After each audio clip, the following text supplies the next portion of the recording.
What's the deal? What's the deal? It's your boy Norms, and we are back with a special show. I told y'all I'm gonna show y'all love. I'm gonna double up for y'all.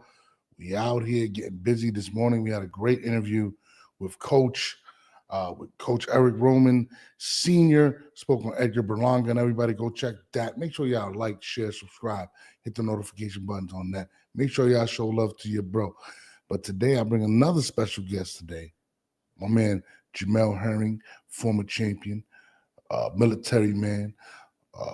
We all know what he's capable of. One of the best podcasters out there, in my personal opinion. Just keeping it real, and he's got some things that we want to talk about. Right? Recently, Errol Spence, the Bud Crawford interview, downplaying Errol. Okay, just being real. We're going to talk Dana White, the merger with Jamel. How does he feel about that? We're going to talk Clarissa Shields taking shots at Ryan Garcia. Is she justified? All that after the intro.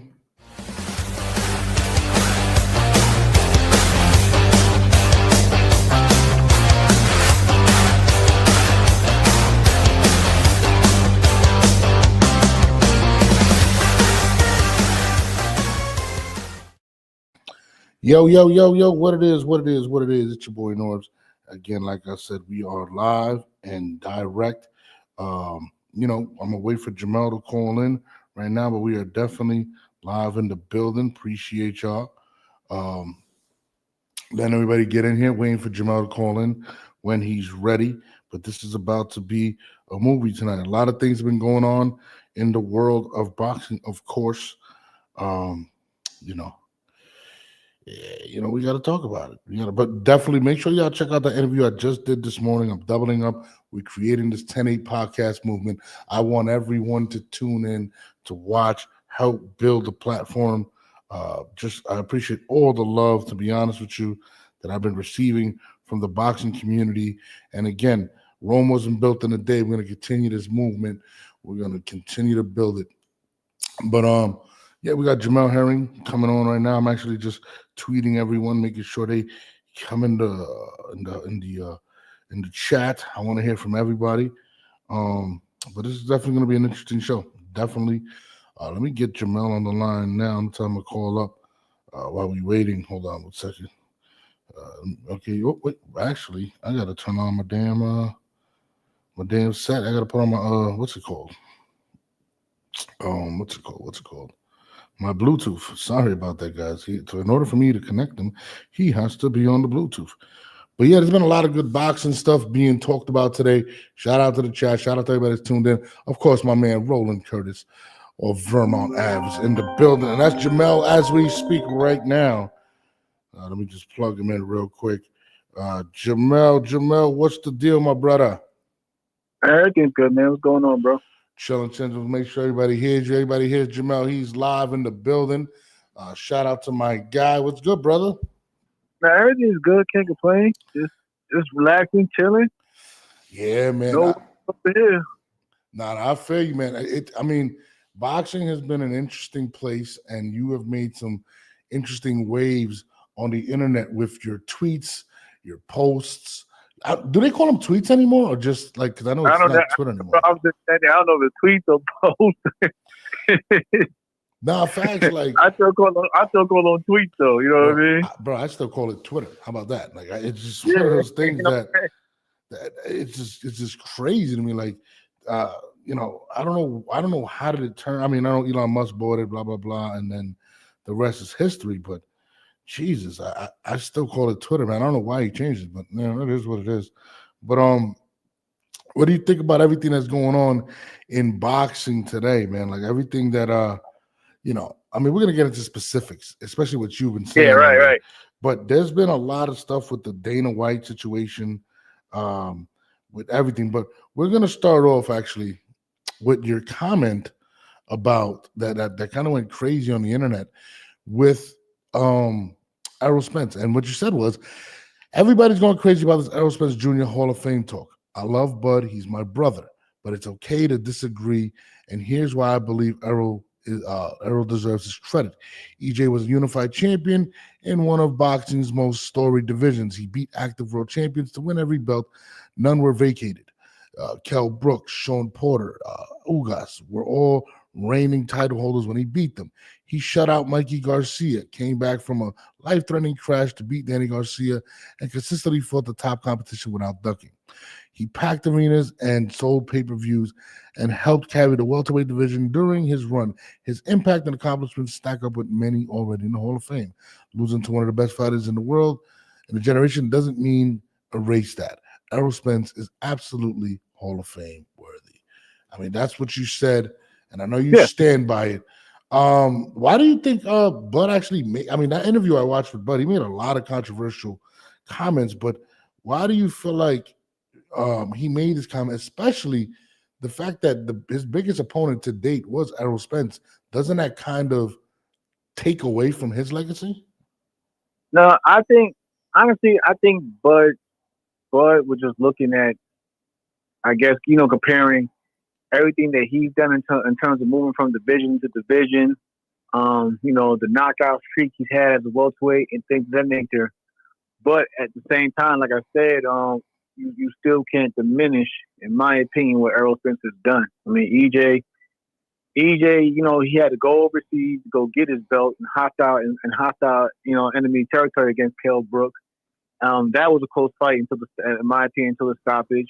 Mm-hmm. He had a hell of a war with my good friend Sean Porter, which that fight came down to the razor. I think to the knockdown. When you look back at that fight, Mm-hmm. that's how tight that fight was.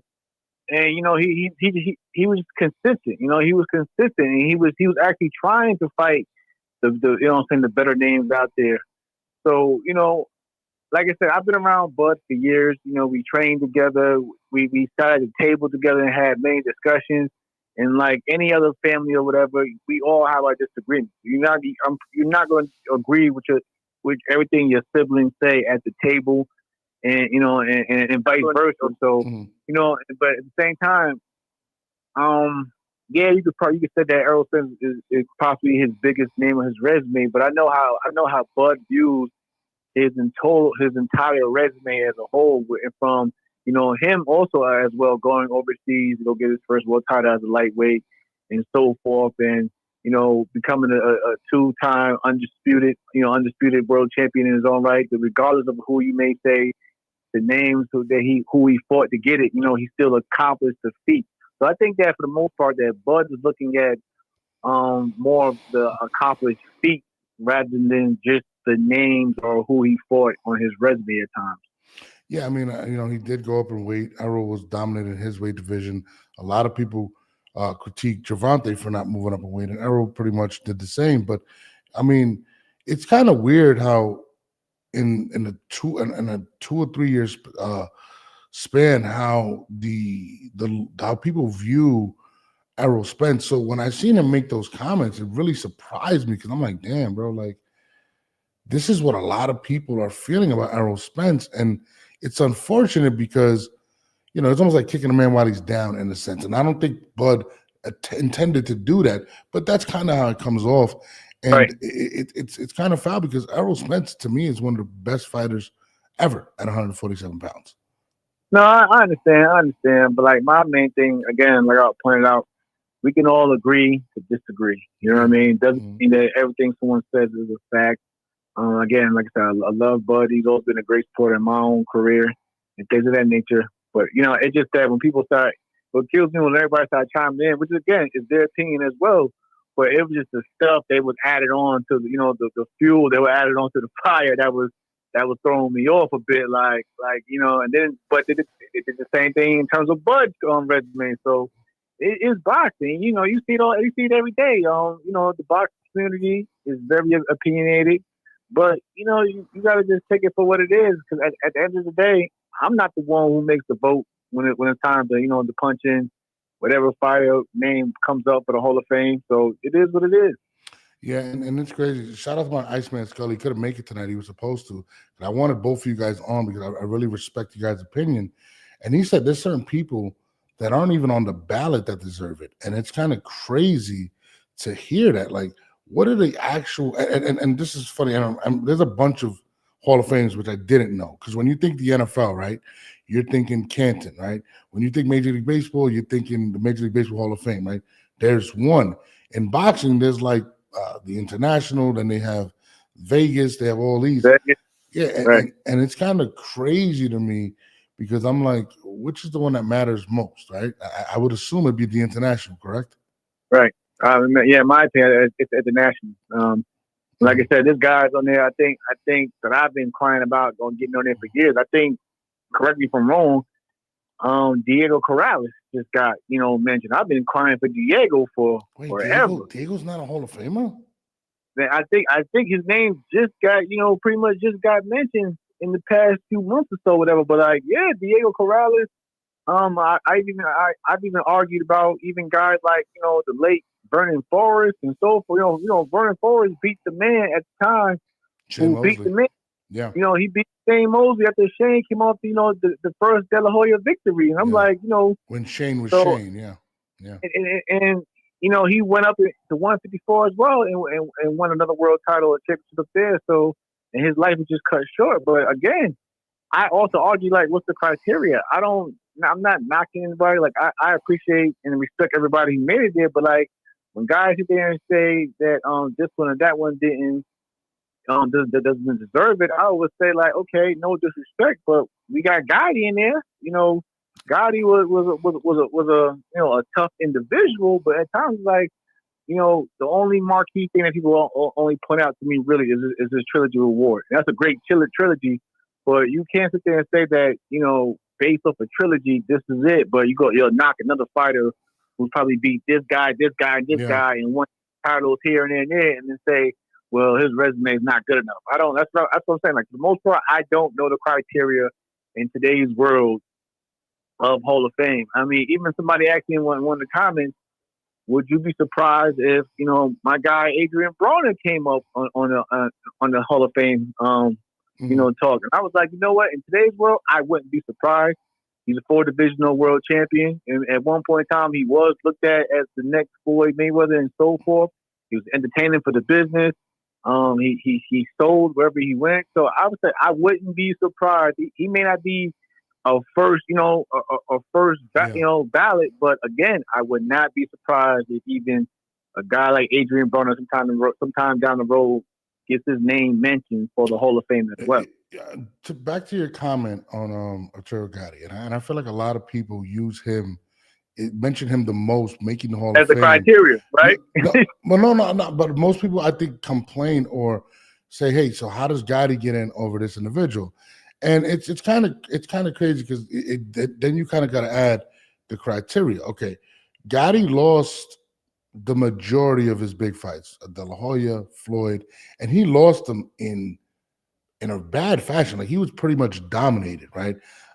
His biggest win was probably a comeback win where he was getting the crap beat out of him. I forgot who he was fighting, and ends up just destroying, knocking the guy out or whatnot.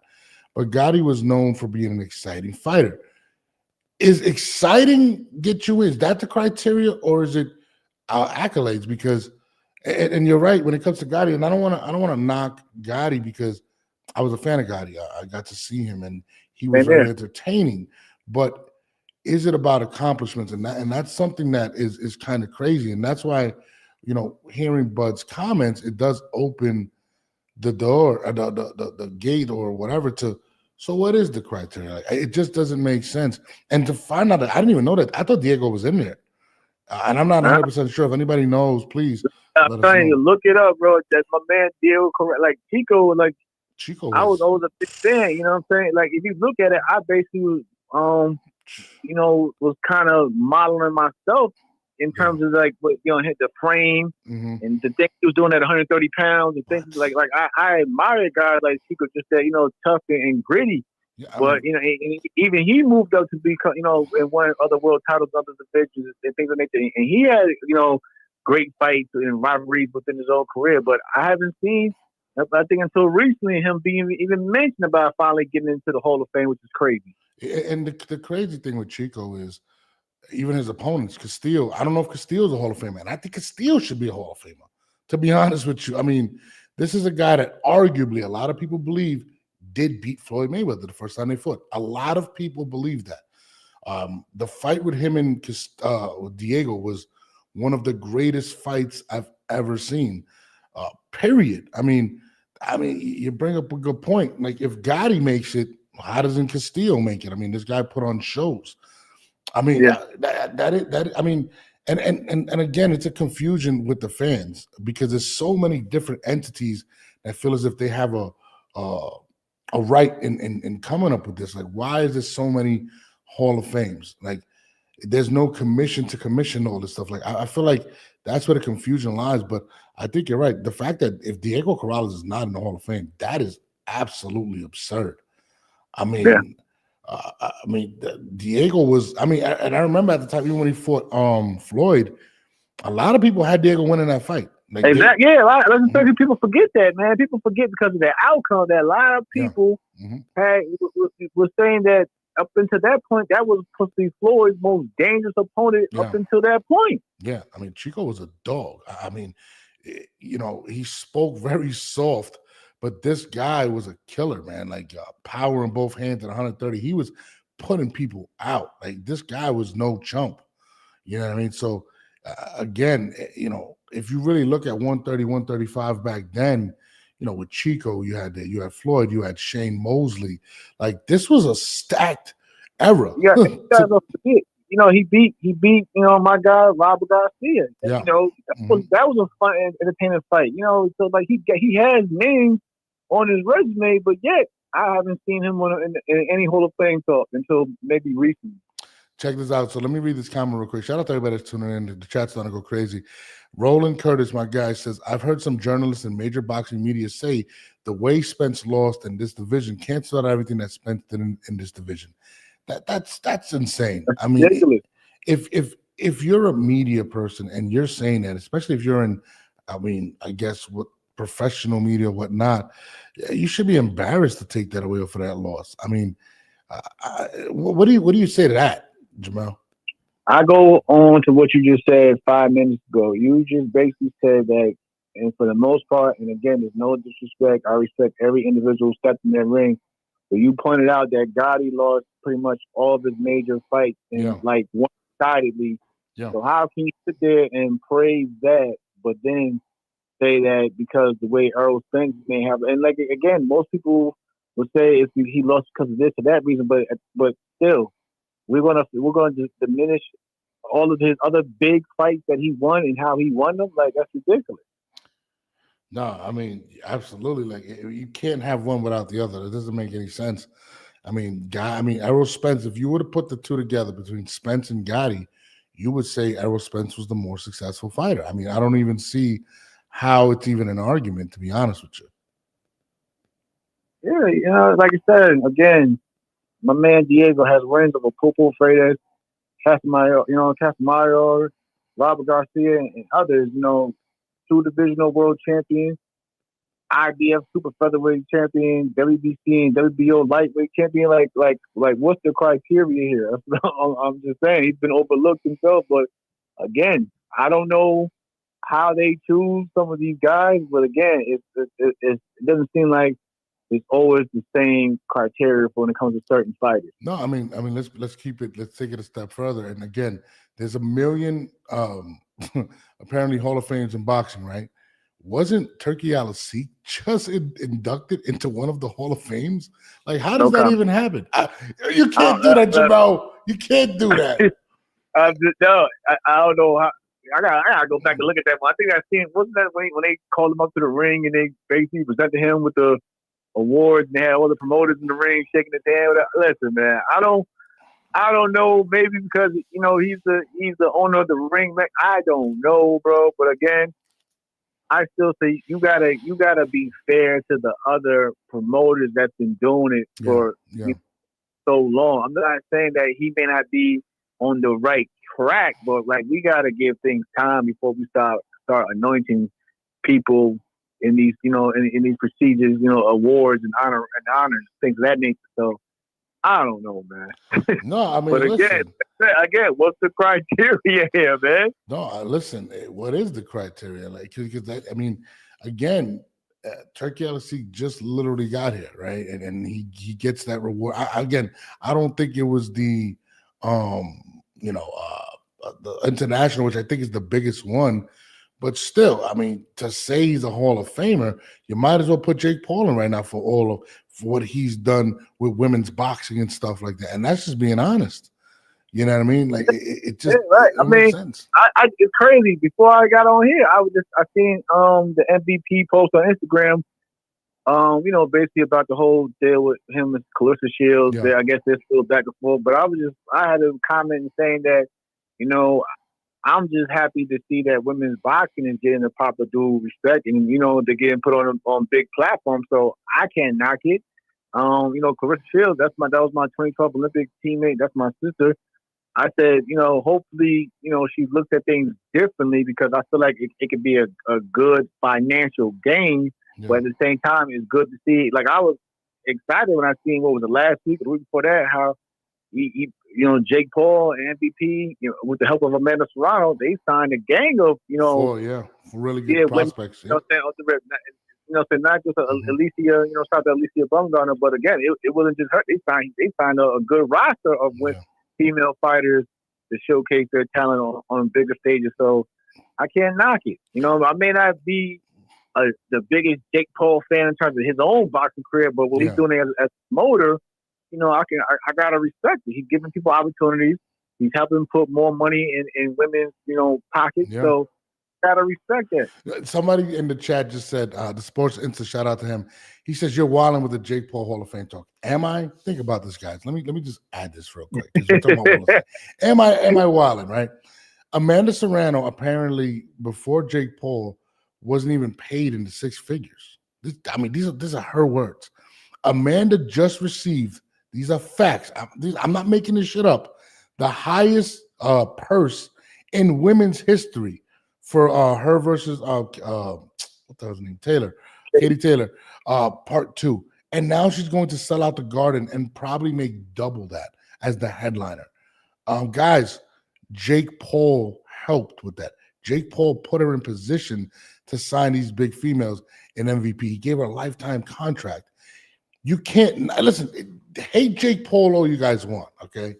And I'm not. Listen again. If you're a purist in terms of fighting, I get it. But what he's done for other people, I've heard stories. I mean, Jamel, you probably have heard them. Where who can we talk over there about helping out women in other areas? Because I can sure as hell tell Jake shout out to Ohio, because he's from Ohio. I know people out in Ohio that will do great sponsorship. Crayon Girl with the lipstick product and everything for all these women. These women fighters and everything like that. So I mean, again, if he's gonna help, if he can open up revenues for women all over, and make people's lives better, I can't knock it. But again, respect whoever made the comment. Still give it time and let his body work over time for himself if he continues to stick within the boxing game. No, absolutely. Somebody said that was just Amanda, but Katie was being paid 7 figures before the Serrano fight. The majority of women, period, have not been getting paid a lot of money. I mean, you could talk to a lot of these women. They'll tell you they have never gotten the respect. Think about this for a second, and just to add to it, how many major women fights have we seen in the last year, and now how many more are getting acknowledged and put together? I think there's like 3 big women fights already planned on happening this year. We just saw Tiara Brown win the belt over Sky Nicholson. Yeah. So it's my girl, has boxing ever had the emphasis on women? Usually it was one girl at a time, right? But now there's a bunch of females, and you got to credit some of that to Jake. I mean, it is what it is. Yeah, now I give credit to Jake, and I also got to give credit to Eddie Hearn. Eddie Hearn was definitely putting women out there, especially during the pandemic. During the pandemic, that's when you seen basically the rise of women's boxing again on bigger platforms and stages of that nature. And at times it kind of died down a little bit. Even from you seen it on rank with Nisa Estrada and Michaela Mayer, who just won her recent world title fight. But Jake has been really trying to put it out there with promotion and other ventures and things of that nature. So again, I think since the pandemic, guys like Eddie, Bob Allen and Yeah. so forth have definitely been putting on women. But of course, Jake is making it like his mission. Like I think I've seen him probably sign more women than he signed male fighters. You know what I mean? Yeah, So, but I facts, respect. facts. Yeah. It's, Enswell Boxer says, I can't help wonder, without being disrespectful, is the quality of the Hall of Fame nominations connected to the standard of journalists involved with the process? Does the current era measure up? I mean, I'll let you into that. I mean, because we are talking about the Hall of Fame, and people think we're bugging. What do you feel about that? Wait, say that one more time. Yeah, he said, I can't help but wonder, without being disrespectful, is the quality Right. of Hall of Fame nominations connected to the standard of journalists involved with the process? It seems times like that, man. Like that's what I mean. It seems more of with the whoever's on the board at that time, whatever you want to call it, the voting Yeah. is the one who basically chooses and decides who gets in and who doesn't. Like I feel a lot of people, again, I hate to go back to it, but at that time, a lot of people felt that Gotti was exciting. Mm-hmm. Of course, his story ended tragically, of course. Yeah. So that probably could have swayed, the decision in terms of him getting in. And again, he was a fun fighter, and people, for the most part, a lot of those guys, especially in that era, 20 plus years ago now, if you look at it, during the HBO and Showtime days, they liked the fun fighters on their TV, on their TV station. So that can easily sway, like I said, it's public. Everything you really look at is public opinion. Yeah. It's not like it's a voting system where you really get like the fans or the people of who tune into boxing. Is more, to me, it's more comes down as it's more of a public opinion, and who was close to who in terms of, like I said, the journalists and so forth, and that's just how it is, man. But again, because like I said, I argued all day. Why isn't, if that's the case, Diego Krause's been in wars. He's been in, his fight with Castillo is one of my favorite. I promise you, every time when I was getting ready to go fly somewhere for a fight, I would have that. I have that fight saved on my phone, and I will watch that fight on the plane to pass time with his fight with Castillo, and that would get me hyped. And then again, he's have other great fights, but why isn't he? Why does nobody bring that up? Or so forth. But like I said, I feel like it's all about public opinion at times. Yeah. I want to go back to that Jake Paul thing we were talking about with Clarissa Shields, and I'm going back and forth. And it's kind of crazy that you mentioned that because, I feel like Clarissa, I get it, the whole back and forth and the disrespect. But she's like the female Jake Paul in a sense. And what I mean by that is Jake Paul, when he's beefing with somebody, there's no limits to what he's going to say, right? And Clarissa's kind of the same. And if you kind of break it down, in my opinion, I'm like, Clarissa, in my opinion, would make a big disservice to herself for not working with them. Like it just wouldn't make any sense, especially with the women's movement. And she's arguably the best female on the planet. You know what I mean? I think it gets reconciled. She said she'll never work with them. Do you believe Clarissa, and Clarissa personally, would actually ever work with Jake Paul? I won't. I'll say never say never. You know what I mean? Think about it. You're probably gonna talk about it later on, but who would think that Top Rank and PPC will be teaming up? Yeah, we're gonna talk about that. We're gonna talk about that. What I'm saying? Yeah. So like, I'm never gonna say never. I know there's some underlining beef there, or whatever. But like I said, the right number will sway anybody to change their mind over time. I mean, we even seen Canelo change his mind over time with the right number. 1 minute it's Eddie Hearn is the best. The next minute he loves working with Al Hammond. So the right number and the right price will sway anybody to make especially if it's a life changing decision. I don't see why not. So I'm not going to count it out. And who knows?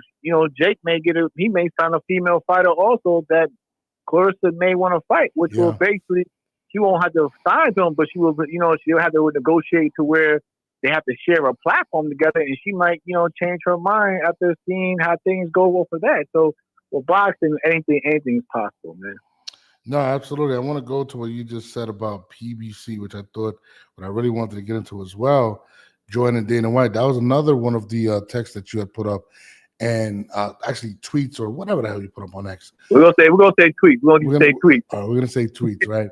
And you said how that's gonna work out. Now, I find it extremely interesting because Bob Arum had this to say. Let's play this real quick. But as far as Hank Davis is concerned, I think that more and more we're talking with BBC, and we'll be making fights with them.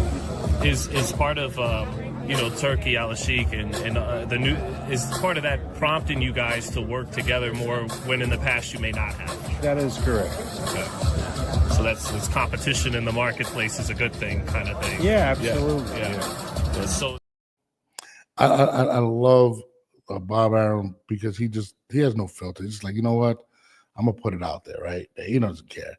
What was your take on what he said about PBC joining forces with them or working with them in response to what Dana White has done with Turki Al-Sheikh? Now we've been saying that, we've been asking for that for years. I was with both PBC. I was with Al Heyman before PBC. I was with Al Heyman when Al Heyman was still with Golden Boy. I was with Al Heyman when Al Heyman formed the PBC back in 2015. 2017, I had time with Top Rank, and I worked closely with Bob Arum and those guys. So I've pretty much been around the whole church, the whole board, the whole game, whatever.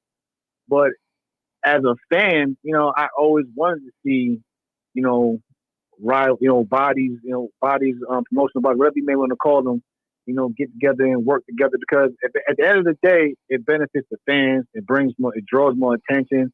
And I always thought it would be a no-brainer. I understand that at times, business-wise, egos can play a part.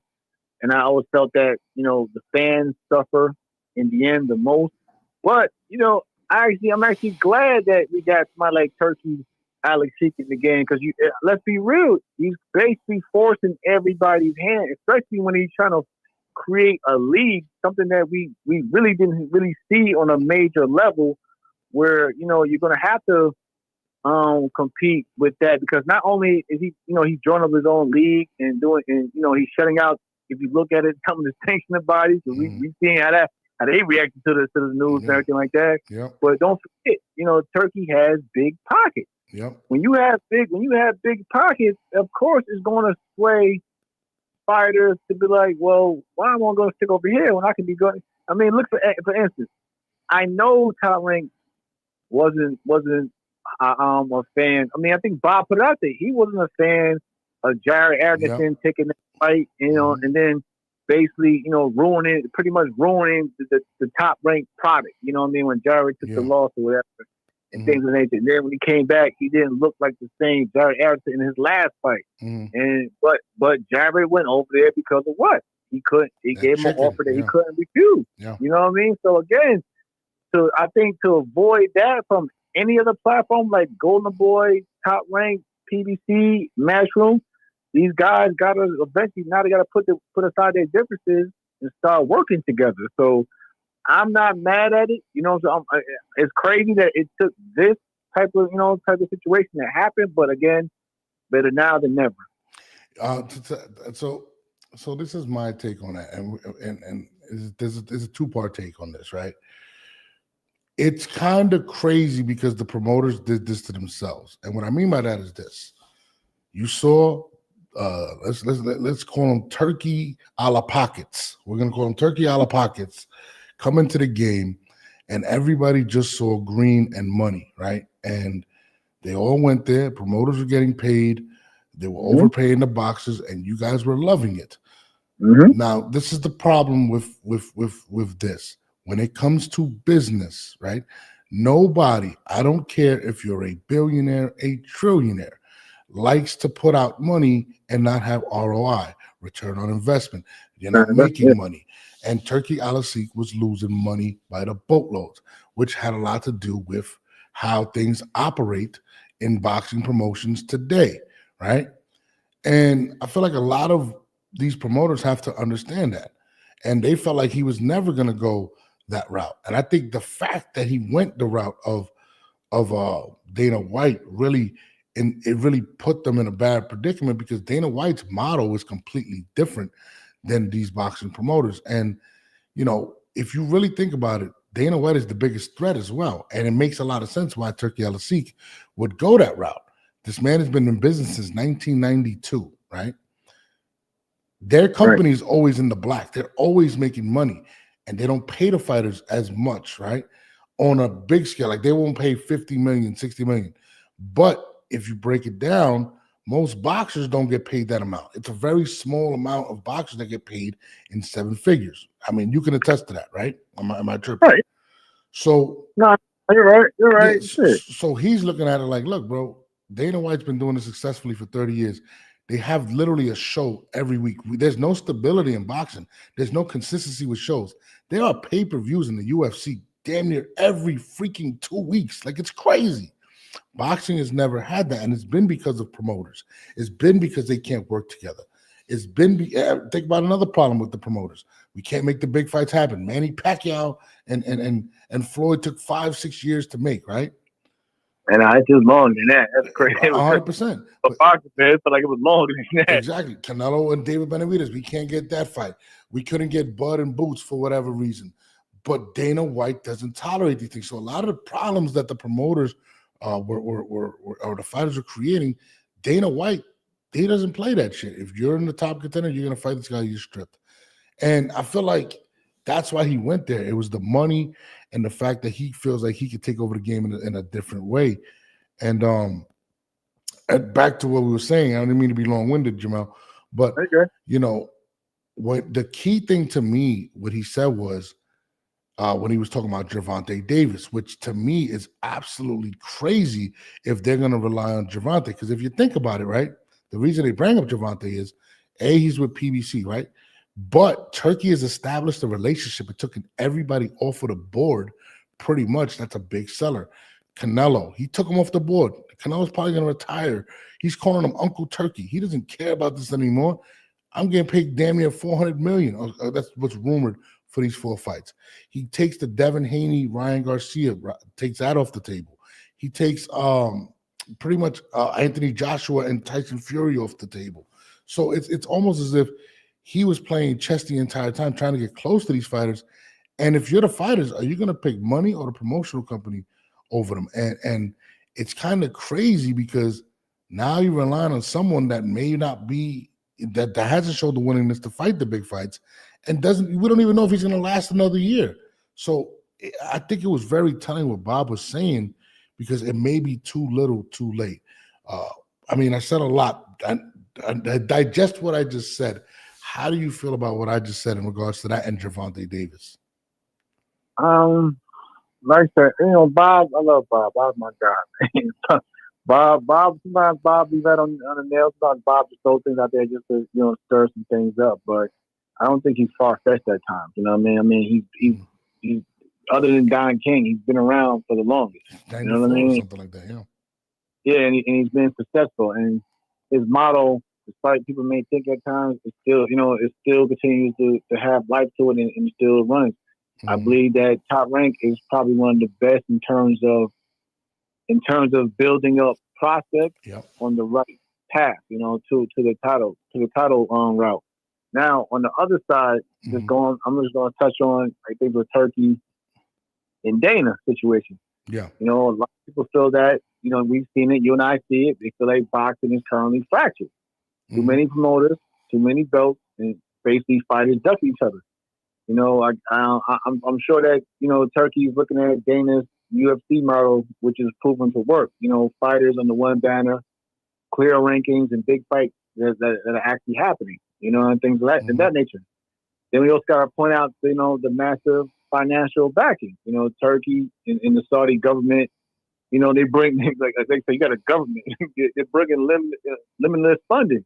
Yeah. They've already, they outbid. You've seen it. They've already outbid top promoters for major events like the Fury and Gano, and Joshua fights in that nature. Yep. Now, Now imagine, like I said, imagine a permanent Saudi-backed powerhouse with Dana White, Dana White promoting it behind it. You know what I'm saying? That's probably likely would scare any promoter, because like I said, boxing, especially in the States, isn't like the biggest sport. We had the NBA, NFL, even baseball. So you gotta understand, like that, to these promoters, that's their bread and butter. But when you got another promotional powerhouse with a government behind it, you gotta start changing things up to basically compete against that. Dude, it's crazy to add to what you're saying. Check this out. The UFC is worth $20 billion. Top Rank is worth $630 million. Think about that for a second. Not only, this is crazy, do they have that type of money behind them, but he signed a deal with TKO. TKO is UFC, right? They signed with UFC and also the WWE.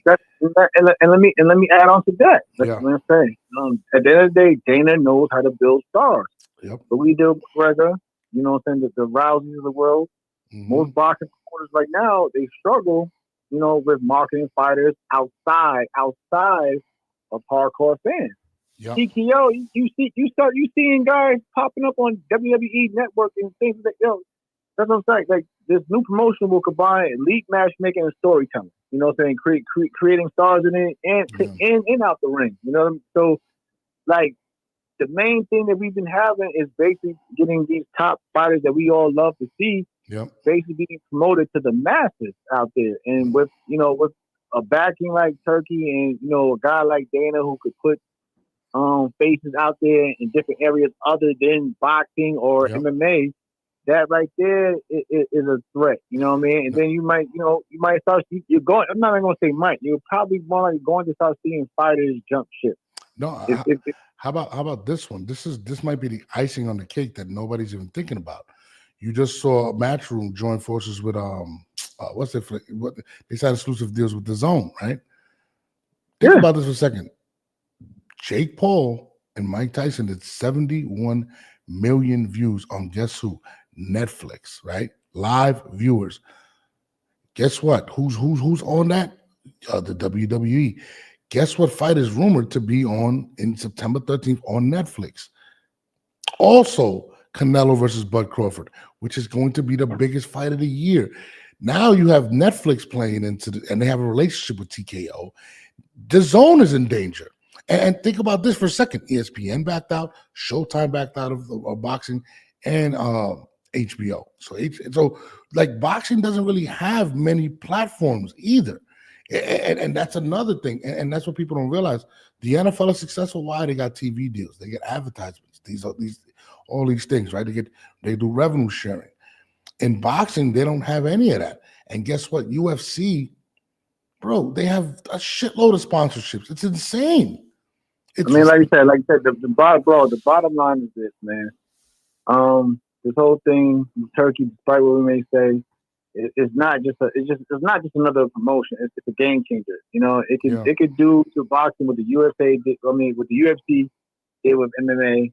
Consolidate the sport, streamline the matchmaking, and build true global stars. Traditional promoters will either have to adapt fast, collaborate, or risk becoming irrelevant. Simple as that, bro. I'm gonna keep it real. I'm gonna make this bold prediction. I feel like all of those guys are gonna eventually be bought out. I think the DAZN is gonna be bought out. I just feel like every sport is a monopoly, and people may think I'm insane, right? They may think I'm insane, but NFL is a monopoly. Major League Baseball is a monopoly. So is the NBA. And boxing is the last major sport that hasn't become that. Now, I feel like boxing is about to become that. But how do you counter that if you're a promoter? You just don't. You try to become a part of that organization. Hence what you heard Eddie Hearn said. He says, I want to be a part of this. I just want to continue to make great fights and make money. Oscar's kind of like, he's hurt. He's like, I don't know what to do. Like everybody's kind of, trying to figure it out. But I feel like they're losing so much in regards to just viewership and outlets. Amazon was involved. They backed out. It's almost as if the writing is on the wall, and we don't know how much boxing is going to be how we once remembered it with the Don King promotions and all of that. So It's kind of scary to think that way, but you know, Can we see what the everybody doing? I would love to hear their opinion. You know what I mean? I know we spoke a lot on it. I would love to hear some of the guys in the chat. Yeah, some of the guys in the so somebody just said, and I'm gonna read it to Sports Insta said, boxing promoters have primarily been promoting a fight. UFC has been promoting a brand. So people tune in just because it's UFC, no matter who is on the card. That's a very good point. I mean, Jamel, what do you think about that? No, I like that. That's a whoever said that makes sense. That makes sense. You know what I mean? Like, I get it. Because for the most part, I'm tuning in. I'm not. Big, highly familiar with everybody in the car. But when I see all the promotion behind it, I tune in just to check it out, and I might like a fight on the undercard and feel like that was an exciting fight, and made me be become aware of that fighter or those two fighters within that event. So I can understand at that point, because sometimes what's the first thing most of us do, bro, when you see a big fight announced in terms of the boxing side? You look at the undercard and you hear people say, "Oh man, the undercard is trash," or whatever, or so forth. But you don't really hear that. You don't really hear that in the UFC world. You know what I mean? Like, for me, I enjoy still a good undercard. I might see a prospect that might have something special that I might catch on early. But again, you'll get the undercard, man, for that price. Why would I pay for that undercard? And I understand that. And I understand because for the most part, you want to pay for what you want to get your money's worth, especially when you see how high some of these cards are, have been over the last few years or so. But again, for the most part, every time you see a fight announced, everyone always says, "Well, I'll wait to see what the undercard looks like before I get any interest in it." No, absolutely, and it's crazy because boxing just started playing the prelims, and it's on YouTube. Like UFC does things completely different. They've had TV shows to get people involved, and that point about the brand being bigger. Think about it. That's how the NFL is. Nobody's bigger than the Shield. That is actually their motto, and that's similar to what UFC is doing. Boxing is the only sport where the stars run the show, and we see how that goes. I mean, it's insane. It really is, man, to be honest. My man over here said boxing does a horrible job promoting up-and-coming fighters compared to UFC. That's what you were saying, Jamel. I mean, that's exactly what you said earlier. Yeah. I mean, because like, you probably won't hear about this guy until he's maybe mid-card level, if that, or he has to put out his own buzz through social media platforms, things of that nature. You know what I mean? Like, the sad thing about it, you start seeing, at one point in time, you started seeing a lot of our fighters, like the Ryan Garcias of the world, basically become borderline YouTube type, promoting themselves out there, doing things, going with social media influencers and so forth, instead of seeing the promoter push those guys out there. You see a lot of these young fighters, putting themselves out there, linking up with influence and so forth. Give me your best. That nature. I can understand that. Yeah, I mean, listen, you said it best. YouTube influence, Jake Paul. I mean, there's guys that are influencers that are getting paid way more. What's that guy, KI, whatever his name is? They get paid more than boxers. You know what I'm saying? So that is insane, and they're promoting themselves. How many times you hear boxers that are signed and they're just on the shelf? I just heard that with I think it was who was it, man? I was talking about Richardson Hitchens. There was a time where he was just sitting there, you know what I mean? And with I think it was Mayweather Promotions, and he didn't know what to do. And look where he's at now. So, a lot of times, man, a lot of these guys do get shelved. And if you're shelved, you're not fighting, you're not eating. Yeah. It is what it is. Somebody said all major sports are monopolies. Yeah, absolutely. I mean, that's exactly what we're saying. I mean, it is what it is. My man Ivan Bonds says best thing that boxing did promoting fight was Contender with Sylvester Stallone, and they let that die. And that's pretty much where UFC took what they did, and they started their own stuff. When was the last Contender? Like 10 years ago? I don't know. I know that they just did one with not just did it, but it was just a while. But I know that my man Sugar Shane Mosley Jr. was on it, but it wasn't like that NBC type platform that we've seen before. I think they were trying to revive it. Yeah. And that it just wasn't the same. No, absolutely, man. The boxing world is definitely going to get interesting. But I will say this: if Top Rank and PBC are really hanging their hats on Gervonta, that is a scary thing for me. I mean, to be honest with you, if I'm somebody, if I'm a promoter, I'm a little worried about that situation. I think Bob is too, and that's why he said what he said. What do you think about what he said about Gervonta?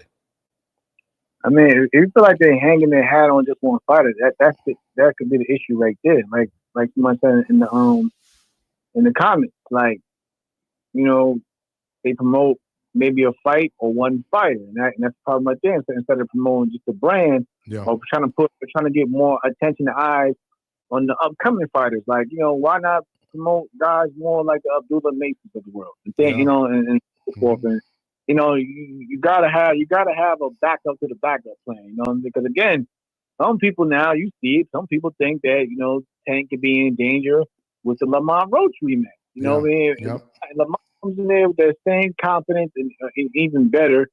Who knows? He make it upset. You know what I'm saying? The alpha card, and that can put a wrench and everything. So again, I'm not saying it's gonna happen. I'm not knocking, but this is boxing. I mean, people thought a lot of people thought that Tank was gonna stop Lamont in their fight. You know, and again, I did. I'm not gonna. And a lot of people, and now you see a lot of people feeling that as Lamont should have got the nod.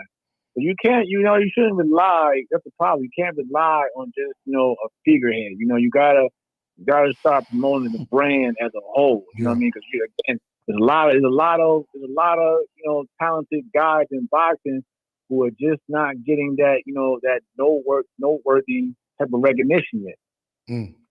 No, absolutely. I mean, listen, Jamel, I know you probably went through struggle trying to get out there as much as you did and whatnot. I did. So yeah. I did. Like I said, I love Al Heyman. I have had conversations with Al Heyman. You know, I still got Al Heyman's phone number. You know, I'm grateful for Al taking me on after the 2012 Olympics. But I think that was one of my frustrations, you know, with the PBC, was I felt like, you know, if you really look at my, you know, career, I felt like they wasn't promoting just my military background. I thought my military background would basically shoot me out there to a different demographic in terms of fight fans. But when I went to Top Rank, you see that Top Rank, you know, they definitely heavily promoted most of my military background. So, like I said, it's just different strokes for different folks in terms of, you know, how they run their machine at times. No, absolutely. And the thing is too, is like fighters have problems getting fights. So, you know, and back to UFC, they put their guys through the ringer. They literally put them through fight. And there's so many, like right now, there's probably a UFC fight. Tomorrow, we know there's going to be one. And, you know, people don't realize, like, they literally have sponsors. They have everything. And it's an amazing thing. So I definitely look forward to seeing what else is going to transpire in regards to these deals. Matt from Brunch Boxing, shout out to Matt, says boxing is in a better place than UFC. There's a reason why Dana White is trying to sneak out of the UFC and foray into boxing. There's a dearth of stars in UFC. The cards have been awful in recent years. I can't agree with you. I can respect what Matt's saying in terms of that level. I mean, that could be it. Who knows? But you know, we just have to wait and see. But again, I mean, UFC though is still popular. You know what I mean? Like very popular. For boxing, at times we've had issues where 1 minute people feel that this promotional brand is putting on the best fight, and that goes away, and then this side is promoting the best fights, and so forth, whatever. You know, different show for different folks. But again, business wise, you know, Dana is probably one of the smartest out there. I mean, I don't have, like, me personally, I don't agree in terms of how he was paying his own fighters under his own brand, but hopefully with Turkey behind them, you know, hopefully, you know, boxers will continue. Because I always said, if you, like, at the end of the day, us as fighters, we're spoiled to a certain degree. So if you can't You can't pay us one thing and then you expect us to go over here and think because you're running it or whatever that we should take a pay cut. That's the problem now. A lot of fighters don't like taking a pay cut, especially if it's a big gap. If it makes sense, like okay, maybe it's just a showcasing fight with soap or whatever. That's a different story. Yeah. But again, you gotta you can make a league, but you better make sure that a lot of these fighters are going to still expect to get paid what they feel that they're worth. Yeah. Or more. That's why, in my opinion, the Dana White situation is a long-term thing. Remember, at the end of the day, age is undefeated. Gervonta Davis says he wants to fight another year and a half. That's going to come and go real fast. And, it's like setting the model now. The one way I think fighters can get paid more is looking at the NFL and the NBA and these individuals and how they have unions. And that's how, in my opinion, they'll be able to garner more pay and benefits and those things of that nature. But again, can boxing come together? Or that's going to be the big thing, in my opinion. You know what I mean? This guy, Jamel says the main boxing promoters have been around since the 60s. You may not get growth in this sport until they are no longer here and got fresh blood. That's a good point. That's a very good point. I mean, hence why a lot of these promoters and these businesses want to work with Jake Paul. Like I said, everything evolves, man. Everything evolves. Like, if I'm being honest, like most of us, I would never think that Jake Paul would be around this long. Period. You know what I mean? Yeah. I thought it was like a phase where everyone wants to play boxing, do what they do. Yeah. But again, he took it. He took his own crowd that he brought in. He made some new fans. He actually turned whatever he was doing into a promotional body. He started, getting recognition by taking on real fighters like Amanda Serrano and putting them in position to make some real money. Yep. And here we are. And it's like, no matter what you may say or what, if you don't have to agree, with everything he's done, but at the end of the day, he's here, and he's making his mark in the boxing world. No, absolutely. I don't know. I want to say this though. I feel like Turki, in my opinion, I feel like Turki Alexikin them. I feel like they were bringing on a lot of these promoters onto their platform to basically, learn and critique the things that were working for those certain promoters. Yep. And then go from there. Because I think that's why guys like Oscar De La Hoya and others felt kind of betrayed. Yeah. When he did bring in guys, like when he did bring in Dana, because it was like, he was learning the model from, Eddie, Bob, Oscar. And then once he gathered, I guess what he needed to gather, he kind of went over here and said, okay, Dana, this is what we want to do. And not only that, he established a relationship and fed the stars. Shakur Stevenson's not leaving Turkey's side. Believe that. He ain't going nowhere. I mean, a lot of these guys, Jared Anderson, like you said earlier, I'm taking that money up. We out. You know what I mean? And they allowed him to infiltrate, in a sense, and get relationship with these stars. Dog, he had the Ring magazine stuff. He had everyone there. He took a picture like if he was the one, with all of the biggest stars in boxing, past and present. Yeah, that was a crazy publicity. That was some gangster shit. I was like, I thought it was crazy when you seen, like I said, when I seen basically all the major promoters in the ring, giving their respect to Turkey. And this is somebody who just came into the game. And these guys been doing it. They basically made it, a life mission for them. And it's like, they pretty much looking up to him. So I was like, this is crazy how this looks right now, man, from a publicity, a publicity shot. To me, and this is just being real, that shit was never genuine. And I think Turkey always knew that. It was a way for these guys to get paid without putting out their own money. Nobody, and listen, Eddie Hearn came out and said, with the Edgar Berlanga situation, he said, hey, why don't you put up some of your money and we could go do it? That's what they were getting used to. No risk, and you're getting paid? Come on, Jamel, you would have not signed up for that? Hell yeah, I would have. I don't have to put the bill, and I'm still gonna eat. Of course, you're gonna. Who wouldn't jump on that? I mean, that's just a no-brainer. If I ain't got to come out of my pocket, but I can still showcase my brand and go and collect the check at the end of the day, why not? Yeah, and get paid a shitload of money. You don't gotta go ask the zone for money. You don't gotta ask hey, Uncle Chuck, you gonna pay for this? All right, cool. We're gonna stream it here. No problem. I got like it was it's this is a lot of self-inflicted stuff as well. And now you're facing, they said you created the monster that you see now. That's just the facts. It's just the facts, man. And again, it's all business, and that's why Dana White's in that position. Period. You know what I mean? It is what it is. I know you don't got a lot of time, but I did want to address. I just wanted to put out this one thing that Clarissa Shields said, and I thought it was pretty interesting recently in regards to Ryan Garcia. You mind listening to it and making a comment, and we out of here? No, I'm good. Go ahead. All right, cool. Defeat a fighter. You're not taking accountability for using the Austrian. You could have killed me.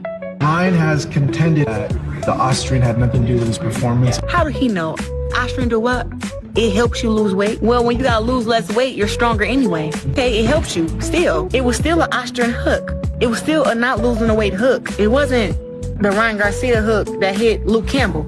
He got hit with the hook. He shouldn't say that no more because it wasn't a hook. It was a steroid hook, Austrian hook. I hope with that roll he catch Ryan and put his damn lights out because Ryan's a drug cheat and he know he cheated. Clarissa's being Clarissa. What you feel about her comments in regards to Ryan my Garcia? girl, man. I love my girl, man. Like I don't like I said, I'm not like educated enough on the Austrian thing. I'm pretty sure guys in the comments are, but again, it's banned for a reason. Like I said, Devin's my guy. I got respect for Ryan and whatever. At the same time, like it's banned. The shit banned for a reason. Mm-hmm. You know what I mean? And I just don't like how Devin was treated afterwards. Like they acted like he committed, like he's the one who committed the sin. You know what I mean? So I can understand where Clarissa's coming from, why she's standing up, in his defense. But again, like I said, the shit is banned. Like, listen, that was my ass. Ain't nobody giving me no more. Ain't nobody giving me the time of the day if I took anything. So again, it's banned for a reason. Like I said, I don't know to the effects of how it, in terms of your strength and things like that. I know it does help in terms of cutting weight or so forth, whatever. But I really can't speak on the other factors. I know people, I think we all see, well, Devin should have worked on his defense and yada yada yada, this and that and the third. But like, the shit is banned for a reason, man. I just take it for what it is, man. So let me break it down to Austrian. From what I was told from an NFL player. An NFL player told me that, because people keep talking about the cutting weight thing. Right. From my understanding, Austrian is a substance that allows you to heal from an injury faster. It allows you to build muscle. Hence why Ryan Garcia, remember, he was dealing with a rib injury when he went to go fight Gervonta Davis, right? And, of course, it came out that he was hurt or whatnot. He took another fight after that, if I'm not mistaken. And pretty much it helps you recover and build muscle. That's what it does. The problem with Austrian is when you're cutting weight, that's what the cutting weight stuff comes in. I don't know why people are saying it's to cut weight. It gets stuck in your fatty cells, and that's why that's why he pissed positive, pretty much. Because when you cut weight, it stakes in your fatty cells.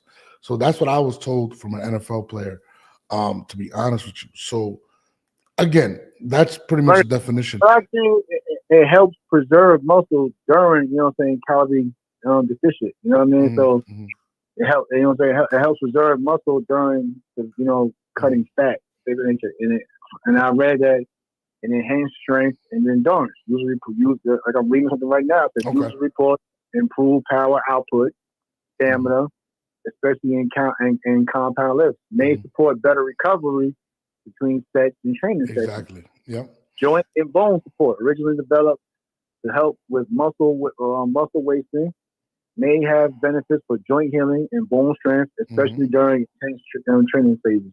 Yeah. So, like I said, man, I keep seeing, strength, recovery, things of that nature. Yeah. So, like I said, it's illegal for a reason in the combat sports world. So, again, I get what you're saying. And at the end of the day, yes, people, we just lost a damn fighter, a few days ago, African fighter a few days ago. You know what I mean? So, like I said, clean fighters, out here, dying from other clean fighters. You put something in your system, that can possibly give you a boost, that makes it even more dangerous for the man across me. No, absolutely. I mean, boxing is the only sport in the world that 13 people die a year. I mean, that's absolutely absurd. I got children. I'm not sure if you got children. I think you do. But hearing those stats, would you ever want to put your kid in a sport that you can literally die in? So, Man, I don't like my son, like he wants to box and things like that. Of course, as a father, I encourage him to do whatever he wants to do. Yeah. But I wouldn't, from everything going on, I wouldn't, push him into it. I mean, I'll support it. If you want to do it, I'm all for it. But if not, hey, I'm fine with it because I've seen the ups and downs of the sport. No, yeah, absolutely. And again, and this is the thing that I feel like people like they keep bringing this up. And again, I like Ryan Garcia. This is not for me to shit on Ryan because I really do like Ryan.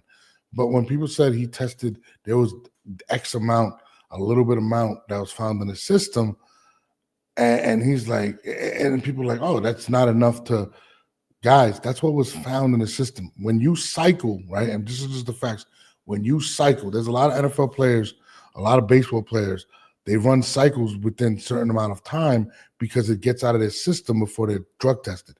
Those are the facts. Now, again, I'm not saying that's what Ryan Garcia did, but the fact that a small amount was found in his system, it kind of plays to the fact that he was cycling and it just, when he had to cut weight, that's what happened.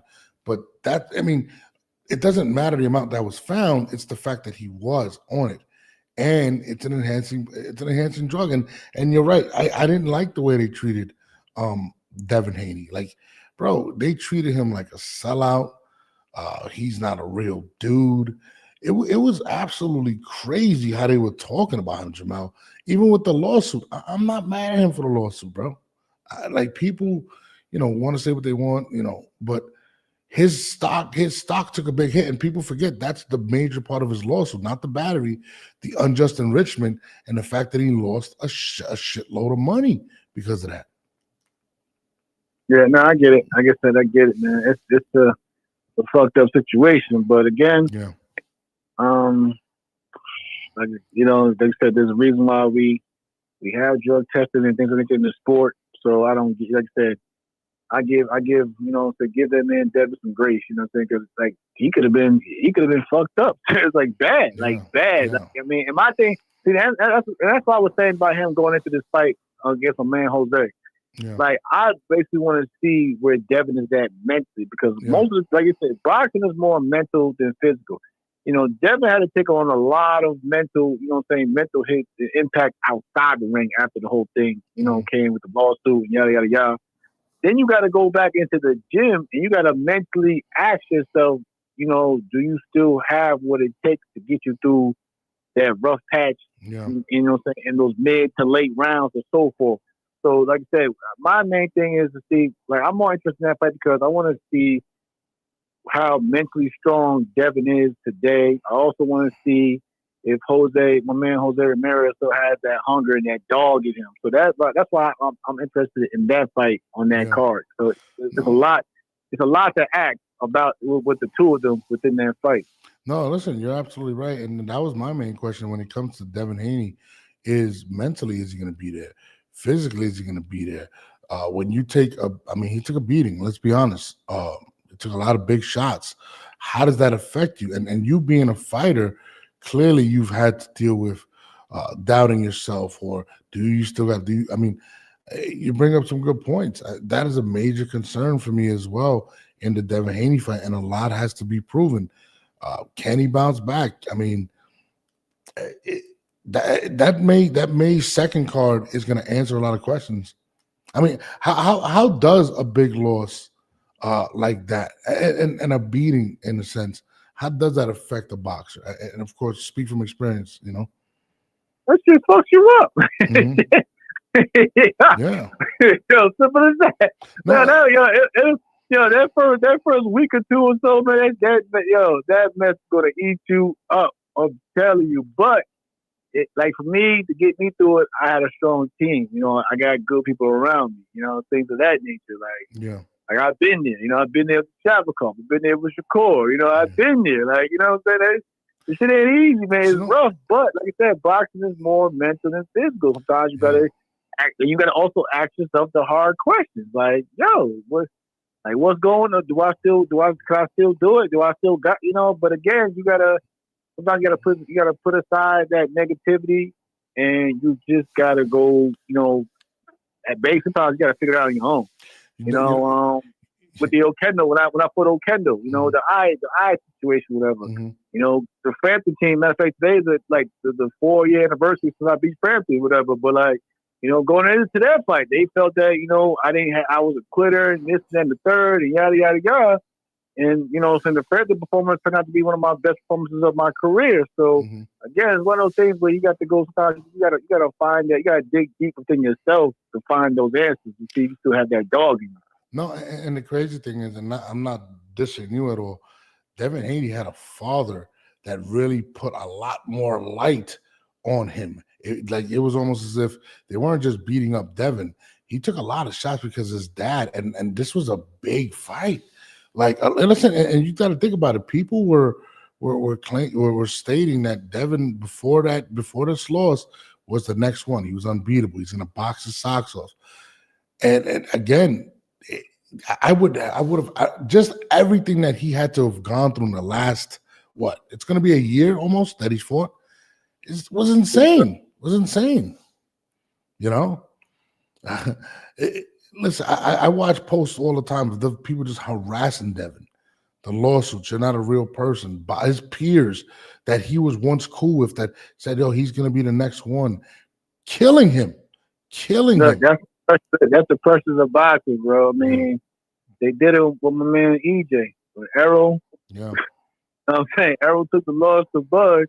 It's like people forget everything that he did before that, So that's how boxing is, man. But you only, so you gotta sometimes you gotta just shake that shit off and continue to do you over time. Cause like you see it, people you come off a bad performance and then you go in there and put in a good performance. People forget half the time all the bad performance, because of how you look now.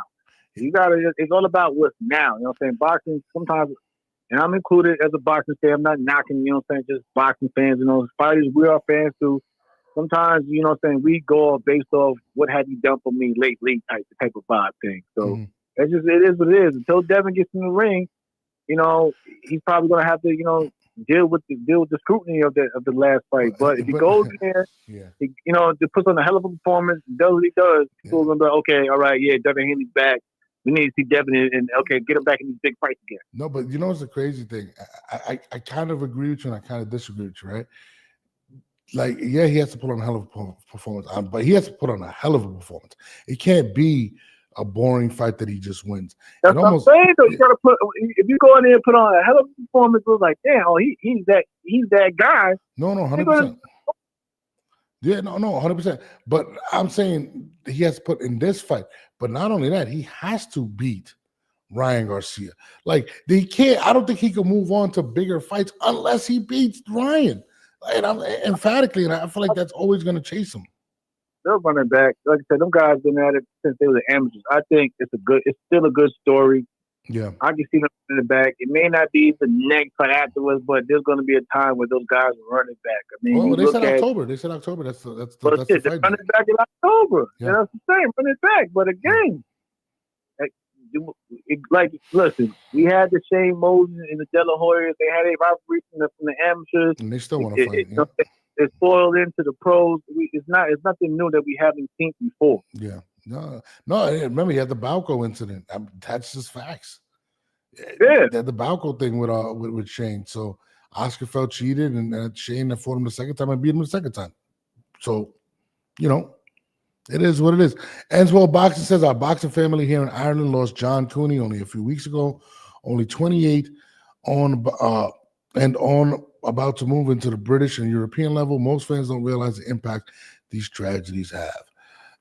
Rest in peace to John Cooney, man. That's again another death, and that's why boxing has to be clean, man. You never want to go into a fight where you're wondering if that guy's cheating. You know what I mean? But I don't know, man, Jamel. I could talk to you all day with this shit, man. I appreciate you. We need you back, man. Right. Huh?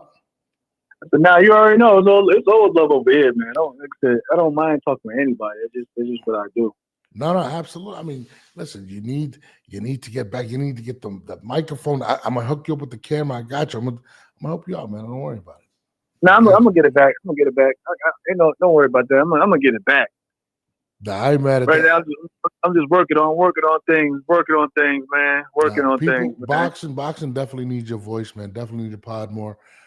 You're a very talented dude outside of boxing, and I'm glad to see you transitioning in that aspect. And I feel like you guys like Sean Porter, Paulie Malignaggi, I feel like you guys give us a different perspective in the sport of boxing, and that's why I always watch you guys. You know what I mean?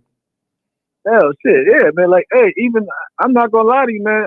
I didn't say nothing to, you know what I'm saying, but I was like, from my IG post, people thought it was April Fool's joke. That was a real post. Like, even like the BKFC reached out to me with like some serious numbers.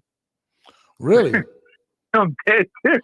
Yeah, I'm dead serious. Like, I'm talking about like numbers I was making as a world champion numbers. I'm like, yo, where y'all get this? Where y'all get this type of money from? Like, Jesus. so like, I just been sitting back, just looking at everything in terms of combat overall. Like, it's crazy where everything is going. But like I said, I got my man, JC. He been on it, and others on my team. But yeah, like, shout out to my man Austin Trout. He, you know what I'm saying? Speaking with Austin, Austin got a fight, I think Friday in Dubai. But yeah, they're trying to sway, fighters from all combat, leagues, whatever you really want to say, into that. And like, they're throwing out just like Conor McGregor and those guys are throwing out numbers. Actually, they want to sit down with me for a meeting. Yeah. And I don't have issues sitting down with people, talking. But again, like, I'm just, like I said, I've just been working on things and just been chilling, bro.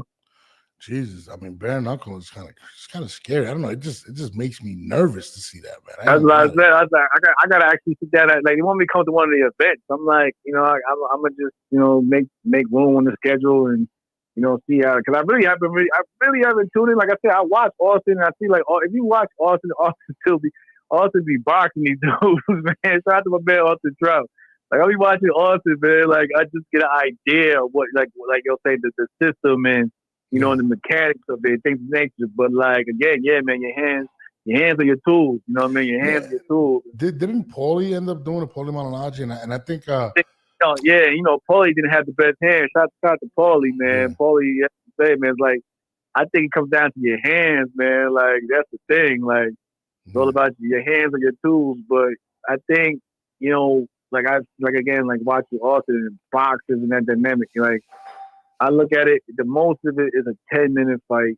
For what I got, it's 5 minutes. I mean, it's 5 rounds, 2 minutes per round, whatever, yada, yada, yada. But, like, they were throwing, I would say, like, between us, whatever, right now, like, numbers that I made around, like, when I fought Lamont Roach and Okendo.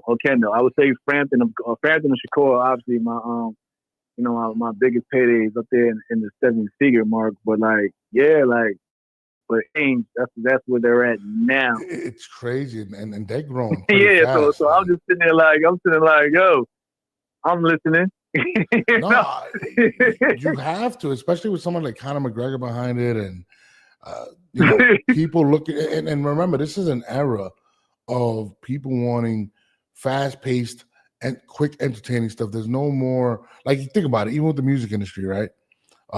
Think about it. Records aren't 3 verses anymore. It's a hook, eight bars and a hook. Like, this generation wants their information fast. Hence why Snapchat is like a couple second reel. Then we got reels for a minute. People's attention spans are different, and that's why even in sports, they're adjusting to how people sell. And it's kind of funny you mentioned that. I've had a couple deals on the table. One was with I don't want to put out the brand, but it was a major social media company. And when they gave me the layout, that's exactly what they were saying. And to see sports kind of I was like, wait, because I was saying the same thing, bro. I was like, yo, wait, it's only 2-minute rounds, and it's a 10-minute fight. But like you said, man, it's all about they just kind of pump out content out there. You know what I mean? No, Pump no. out. So I was like, yo, this is crazy. Like, and I'm watching Austin. Austin's he's making dudes look foolish by just boxing and using lateral movement. I said the main thing for me is like it just comes down to your hands. Wow, if your hands can withstand all that, that's a different story. But like, you know, sometimes we got fighters in boxing that we don't always have the best hands. You know what I mean? Yeah, so yeah. I just, like I said, it's a different show for different folks. But yeah, I just want to throw that out there. Like, you know what I'm saying? Like they've been like really been pushing to get me to come out heavy. I just been dealing with other things. But like I said, I don't mind coming to sit down. And then when you see, I just seen David Benavidez at one event. I just seen Jorge Linares at one event. You know what I'm saying? So like they're actually trying to, you can see that they're trying to sway and get, you know, people from all walks of earth to, you know, at least come down there to check it out. No, it's definitely a growing sport. I didn't seen a few knockouts recently, and I'm just like, oh, it looks brutal. Shout out to In the Ring with Christine. Fight, bro. Like, take it back to the street. Yeah, no, absolutely. So hold on. In the Ring with Christine says, I'm tardy to the party. Hello, champ and Norb. Shout out to Christine. I know you rock. Yeah, her my girl. I just been talking to Christine. I love Christine, man. That's Christine's my been dog. some of my best supporters since forever. I'm always gonna love Christine, man. That's my dog. But yeah, I'm not gonna lie, that shit it's very scary, bro. Watching it, like I'm like, and it looks like these guys that just got out of the bar and just want to throw down, bro. Yep, like, yep, it's crazy, They bro. coming. Listen, they coming straight forward. I'm like, yo, that's why you put an experienced boxer in there. And that's stealing money, I feel. But I feel like you gotta be careful with your hands. Yo, Jamel, you plotting, bro. You plotting. I think we're gonna see you. You're like, hold on, I'm bro. watching everything, yo. Bro. Yo, dudes is making $500,000 to street fight. That's crazy. Bro, I think I believe you about to be in there, bro. They're gonna offer you close to an M, and you're gonna be like, for 5? Well, how many minutes? Yeah, I'm coming to whip some honestly, ass. I'm not honestly, I heard right now like a three fight or whatever, something like that on the table. But like again, nothing's ever concrete. But I don't know. Listen, like that, I enjoy still speaking in boxing. You know, commentating is a lot safer. You know what I'm saying? You don't get hit. But, yeah, money talk. Hell yeah, bro. But I'm not gonna lie. If I see you do that shit, I'm pulling up. You just gotta let me know because that shit is gonna be like. Yo, tell Christine to pull up too. Yo, Christine be pulling up. I would. So listen, I reached out to even my man Bomac, like, yo, Bo, yeah, because you know Bomac, that's family. So I'm like, yo, Bo, you hear? Because I heard they try to get my man Steven Nelson. You know, so like I'm hearing things to the grapevine. So I'm like, Steven I don't Nelson know. Work some cats in there. I ain't gonna lie. That's what I'm saying. Like, I don't know. But like, hold on. So hold on. So the competition is not even ex-boxers. You're fighting guys that are just bare knuckle fighters. Exactly. Oh nah, bro. That's crazy. Bro, like exactly. Do people understand that like Jamel Herring's a professional boxer? Like he's trained to like put your lights out? Hell nah, bro. That's insane. Nah, that's different. Listen. Anybody listening, go just shout out to my brother Austin Trout. Go watch my man Austin Trout fight, and you'll see it on tomorrow in terms of the boxing aspect that he brought into it. Like you said, bro, when I was seeing it, I'm seeing it like it's brawl. It's like it's bar brawls at first. But I'm like, when I seen Austin, I'm watching Austin, I'm like, yo, Austin's using lateral movement. He's turning dudes over. He's hitting people from angles.